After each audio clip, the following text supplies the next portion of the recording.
রিসেপশনের স্টাইলিংটা আমি করছি। এতদিন যে মেকআপ দেখেছেন এগুলো আমি করাই দিই নাই বা আমি ডিরেকশন দেইনি। জনপ্রিয় মেকআপ আর্টিস্ট জনি ভাইয়ার কাছ থেকেই এবার শেষমেশ রিসিপশনের সেরা লুকটা নিচ্ছে স্মৃতি।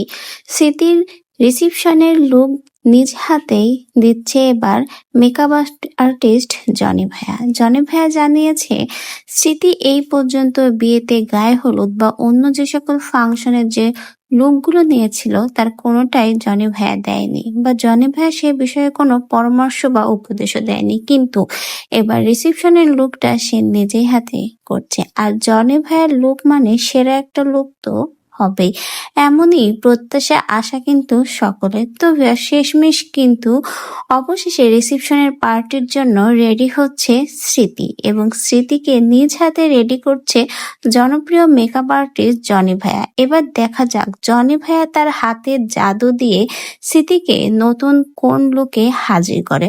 যদিও সোশ্যাল মিডিয়াতে স্মৃতির এই বিয়ের লুকগুলো নিয়ে বিভিন্ন ধরনের বিতর্ক চলছে, কেউ কেউ স্মৃতির এই লুকগুলো পছন্দ করছে, অনেকেই আবার অপছন্দ করছে। কেউ কেউ বলছে স্মৃতির চয়েস ভালো না, টাকা হলেই মানুষের রুচিবোধ হয় না। আবার অনেকেই বলেছে যার বিয়ে তার পছন্দ মতোই হলো, আপনার আমার পছন্দ দিয়ে কিসের কাজ।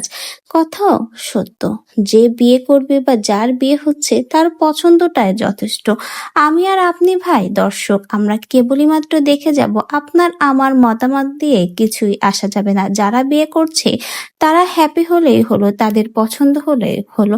তবে আর শেষমেশ কিন্তু অবশেষে স্মৃতিবাপ্পির শেষ রিসেপশনের অনুষ্ঠানও আজকে শুরু হয়ে যাচ্ছে এবং রিসেপশনের জন্য সেরা একটা লুক নিতে যাচ্ছে স্মৃতি। দেখা যাক জনি ভাইয়ের হাত দিয়ে এবার স্মৃতি তার এই রিসেপশনের পার্টির জন্য সেরা কোন লুকে হাজির হয়।